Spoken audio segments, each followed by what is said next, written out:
Hey guys, welcome to the Daily Word Bible Study, a plain and simple book by book, chapter by chapter, and verse by verse study through the entire Bible. Currently, we are in Daniel chapter 11, and this chapter, I'm going to do something a little different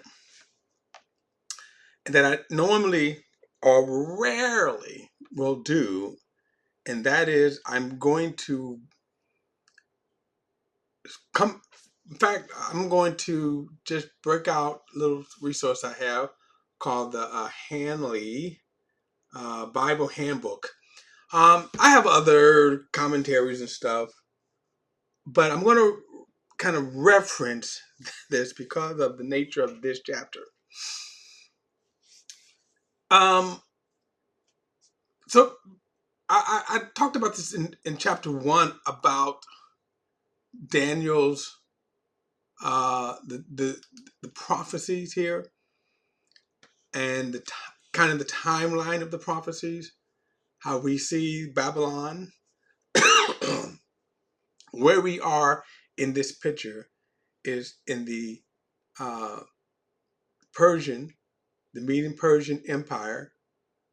So the timeline is BC 539. So that kind of period.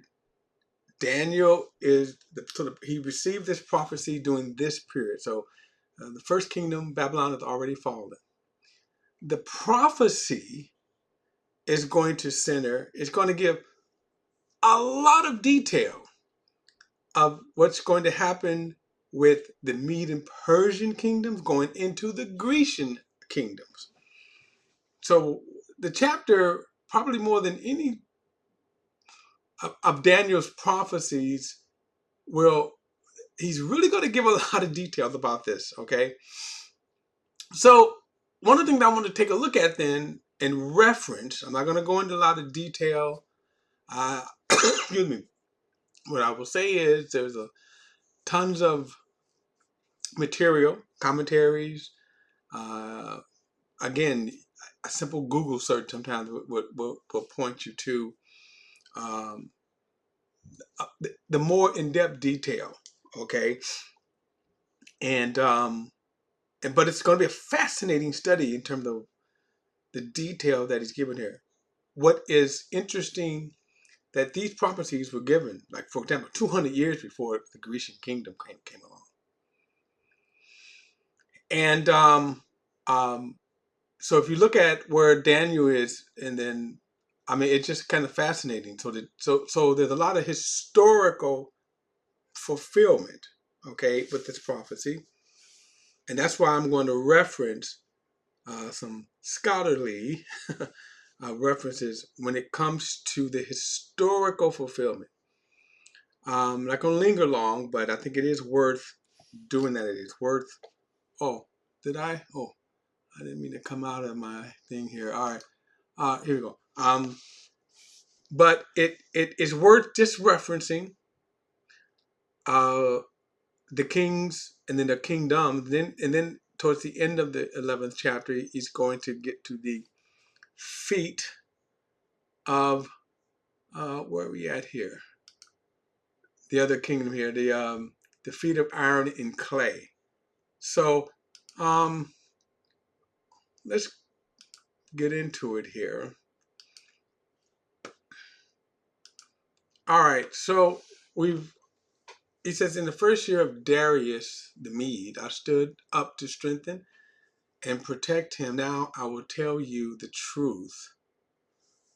Okay, so this is a carryover from chapter 10, I'm guessing, which is kind of interesting only because there's the time gap.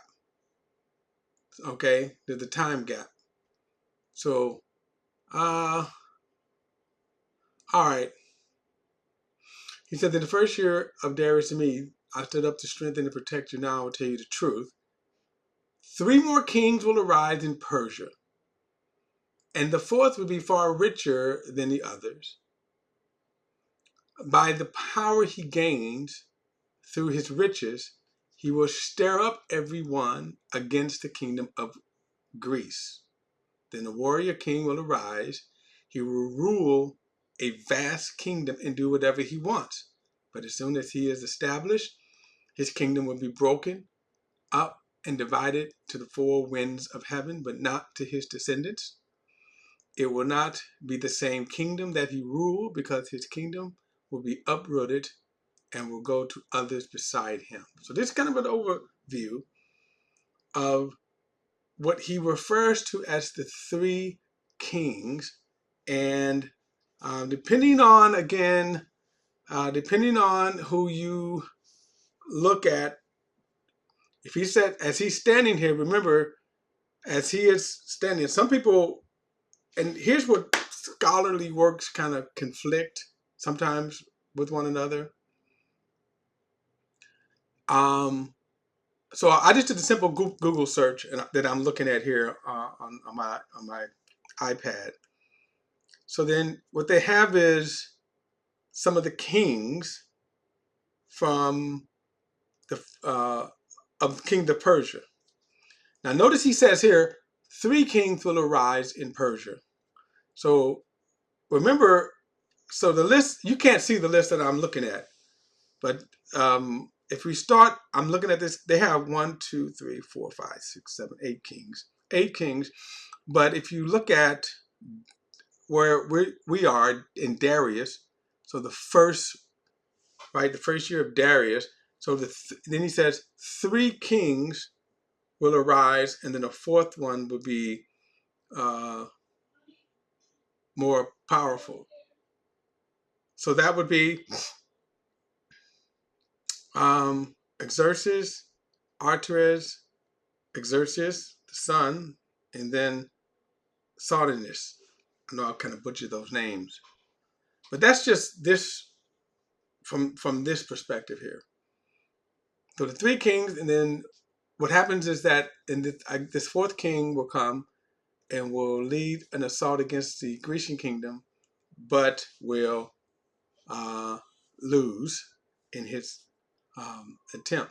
And then notice he talks about the Grecian kingdom will arise, and of course we know that to be Alexander the Great.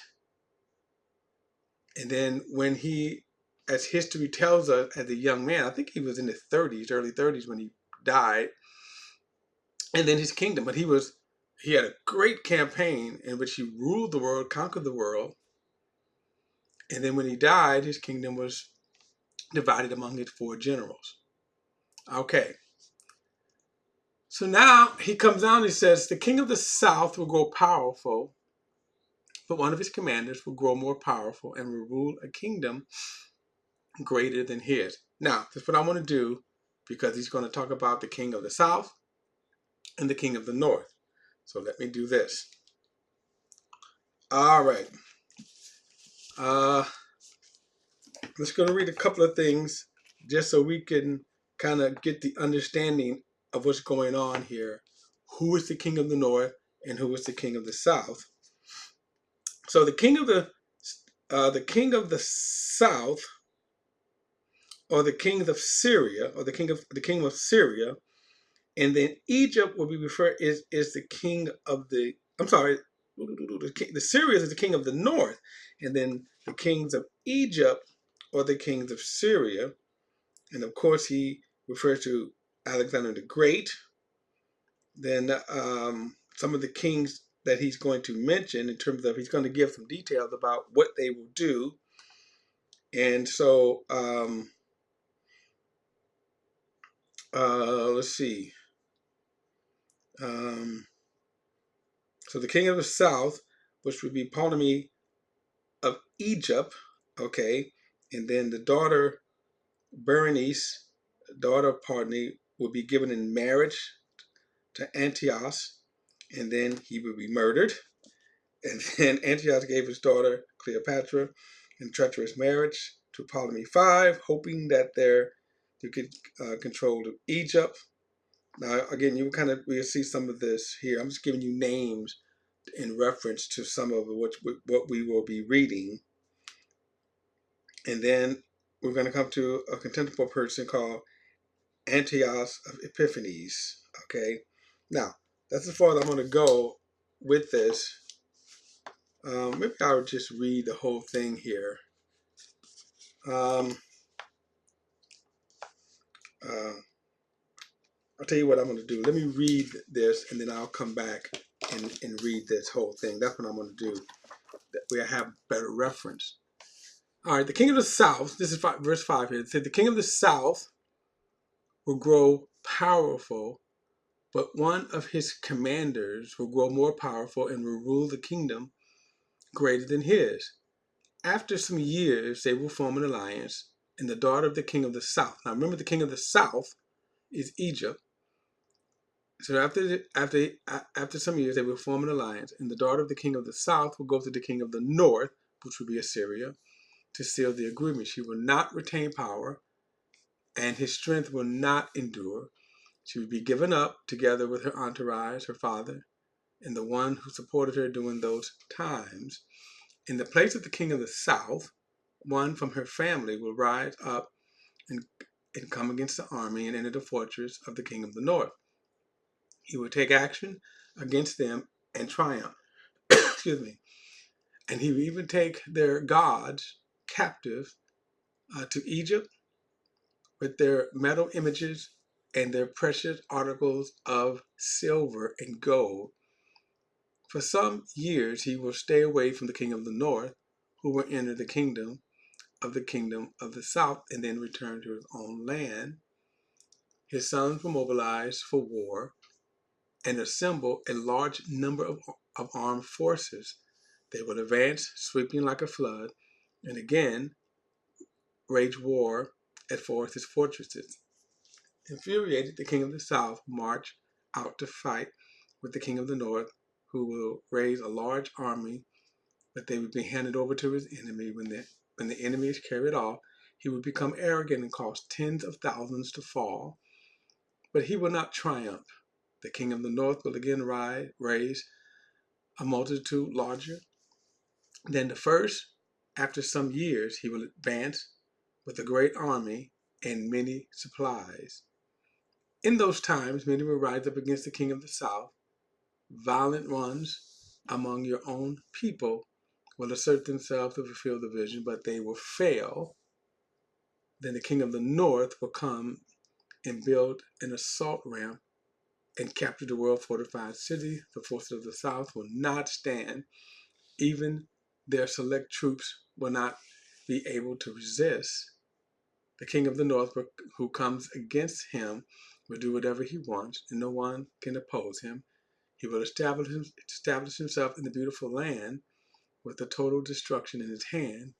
He will resolve to come with the forces of the whole kingdom and will reach an agreement with him. He will give him his daughter in marriage to destroy it, but she will not stand with him or support him. Then he will turn his attention to the coasts and islands and capture many. But a commander will put an end to his taunting. Instead, he will turn his taunts against him. He will turn his attention back into the fortress of his own land, but he will stumble and fall and will be no more. In his place, one will arise and send out a tax collector for the glory of the kingdom.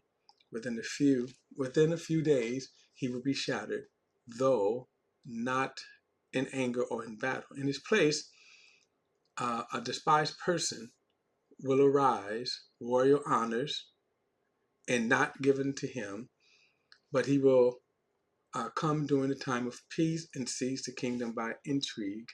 After a flood of forces will be swept away from him, and they will be shadowed as well as the covenant princes. Okay. After an alliance is made with him, he will act deceitfully. He will rise to power with a small nation. During the time of peace, he will come to the richest part of the province and do whatever his fathers and predecessors never did. He will lavish plunder, loot, and wealth on followers. He will make plans against the fortified cities, but only for a time. With a large army, he will stir up power He will stir up his power against his carriage against the king of the south. Remember, that's Egypt. The king of the south will prepare for battle with an extremely large, powerful army, but he will not succeed because plots will be made against him, and those who eat his provisions will destroy him. His armies will be swept away, and many will fall slain.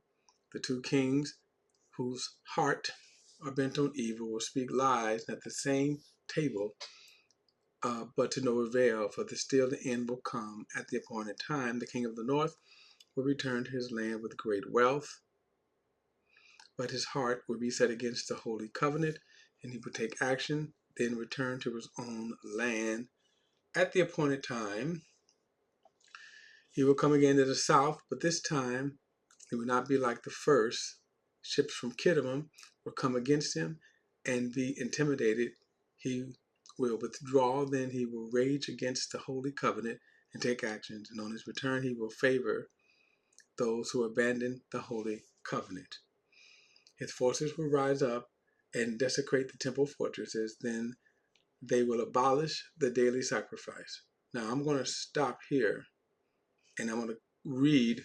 What I'm going to do is I want to now go back and read some of this and see if we can put some of it together.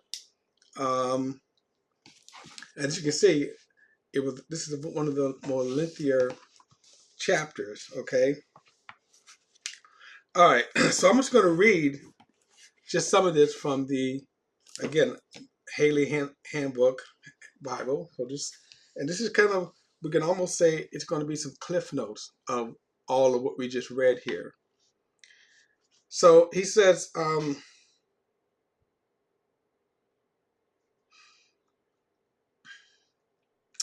let's see, I'm going to just cut in here. The third empire was the Greek Empire founded by Alexander the Great in 331 BC. On his death, it was divided among his four generals as follows: Greece, Asia Minor, Syria, Egypt. In his chapter, in this chapter, the king of Syria are called the kings of the north. Kings of Egypt are called the kings of the south. Daniel's prediction of the movements of these kings were uttered 20 years before there was a Greek empire, and nearly 400 years before these kings existed. His minute description of their movements is the most extraordinary parallel between predictions and subsequent history. Chapter 11 is pre-written. Is a pre-written intertestament period. Here is the outline of the events answering to some of the verses which predicted. Now, what is interesting when he says some of this goes into the post-exile. So, if you want to look at that from a biblical standpoint, between following some of the events after the book of Malachi. So, between Malachi and book of Malachi and Matthew, okay, which is called the intertestament period. And so we have this detailed prophecy highlighting that period of time. He said 3 kings of Persia,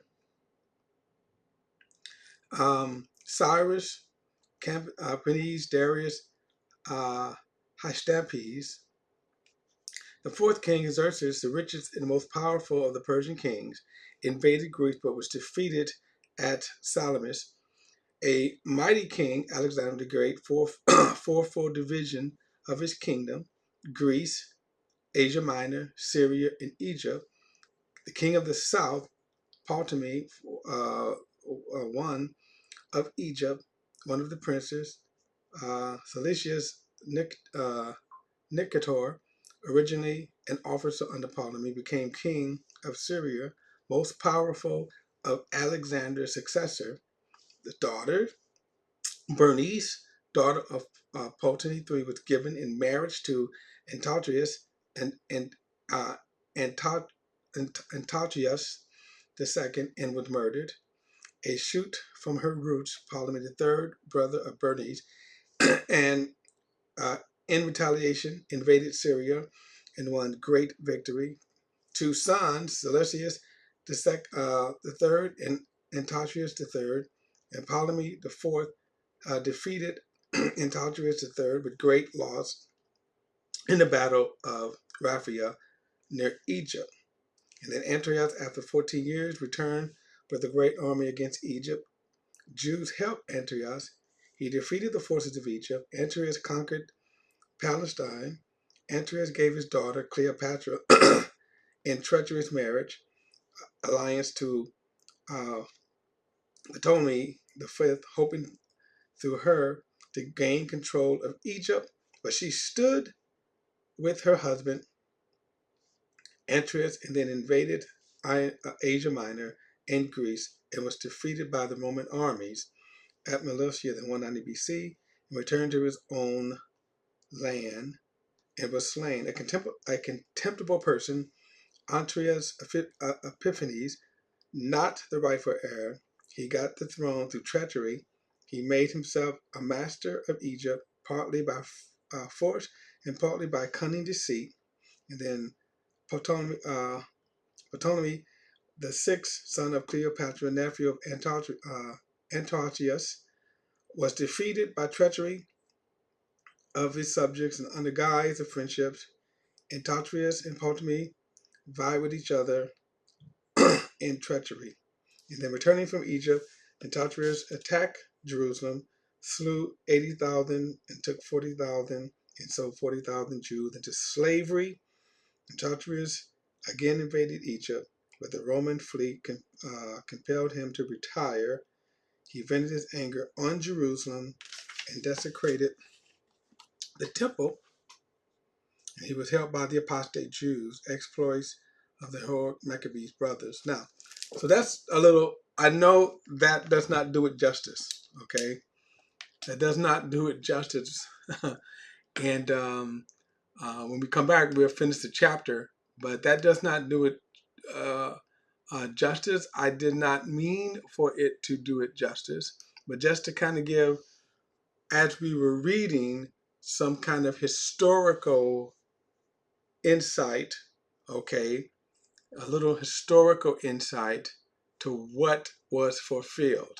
Now, if you really want to go deeper in that, it is fascinating. It's a fascinating read. There, like I say, if you do a simple Google, Daniel chapter 11 explain, then all kinds of material comes up. Some of you Bible students also have greater resources available. You know of greater resources. A fascinating read during what is called the intertestament period. All right, guys. Don't forget to like and share this video and subscribe to BP The Bible Perspective. And as always, if you have a thought or comment, add it to the comment section below. All comments are welcome, and I'll see you in the next study.